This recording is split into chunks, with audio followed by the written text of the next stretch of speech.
In these 2 years since October 7th, 2023, there has been so much grappling in the dark.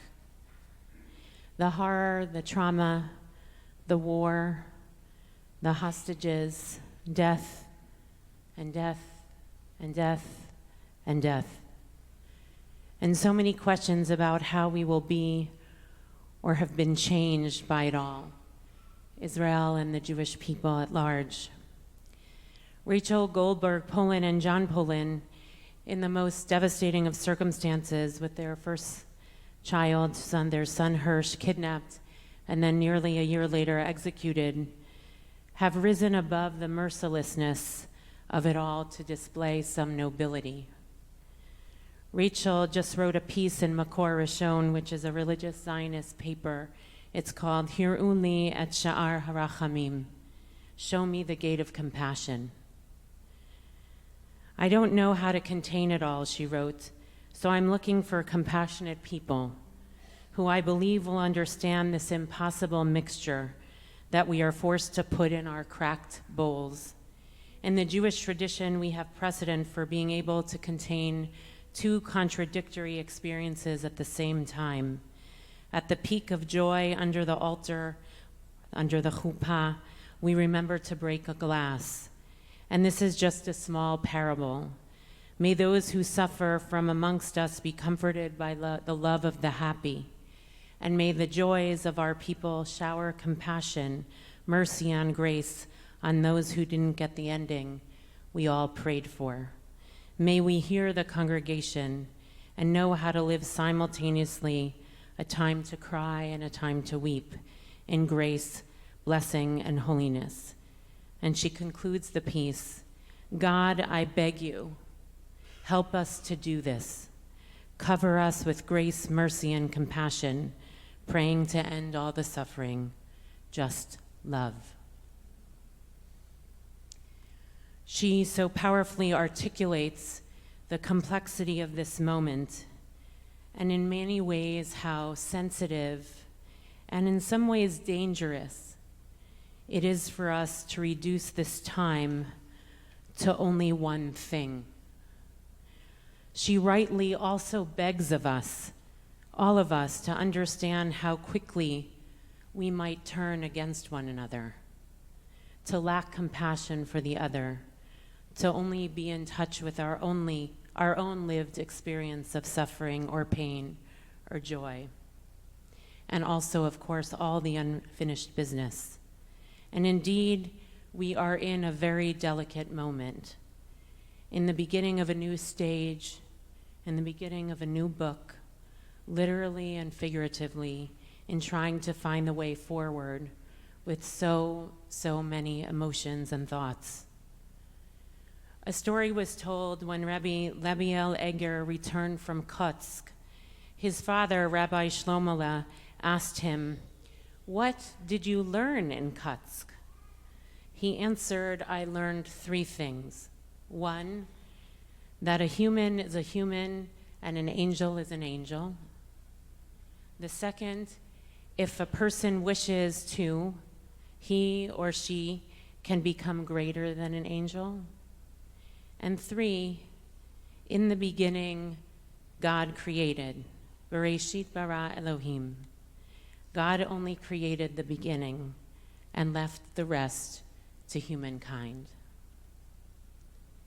First of all, like many stories in the tradition, this is a journey story. Wherever we go, whether Kotsk or some travels in the mind or the heart, or literally in our travels, there is some learning to be had. Of course, the learning, on the one hand, acknowledges in this story that there is a distinction between the divine world and the human world. We are all only, of course, human, and angels are angels. They live in their realm, and we here on earth in all its messiness. And yet, humans, he taught, have the ability to transcend, to cross some kind of boundary. We are not locked in our station of humanness. We have something divine in us that allows us to rise, to eclipse in some way our status and express some nobility. And finally, of course, in the story, God began it all, but it is we who have the ability to carry the story forward. It is, of course, Shabbat Bereshit, and we enter this new cycle of the Torah of 5786 with profound gratitude for the return of the 20 living hostages and a ceasefire, and please God, an end to this terrible war. But we are also carrying so very much those who have yet to return. Just as I was shutting off my phone for Shabbat, a coffin of the remains of a hostage was being transferred from the Red Cross to Israeli hands, the IDF. So much processing of the trauma that we have experienced. So many questions that remain over how to move forward. We are on a journey, not to Kutsk. And I don't know where we will be going, but I do beg God that we have the fortitude to open the gate of Rachamim, to be gentle with one another, that we will find love in our hearts, not only for ourselves and those who we identify with, but for others, and that we will not move out of this time more hardened, but more porous, and with the recognition that we will all live more full, with the gates of love and mercy open rather than closed. And I do pray and beg of God and of us that on this journey we will learn something, that we will seek to understand who we have become in it all, and what might we want to change about our people, about the Jewish people, about our love and commitment to the land and people of Israel and the state of Israel, and our commitment, of course, to humanity and the dignity of all. And I do pray and beg of God and of us that for all our fallibility as human beings and living in this realm of reality, that we rise up to ask the question, what might nobility look like in this moment? How might we strive for more? How might we weigh our words and our actions to a more divine realm than sink to a more beastly place? How might we rise? And finally, I do pray and beg of God and us to let this beginning not be our ending,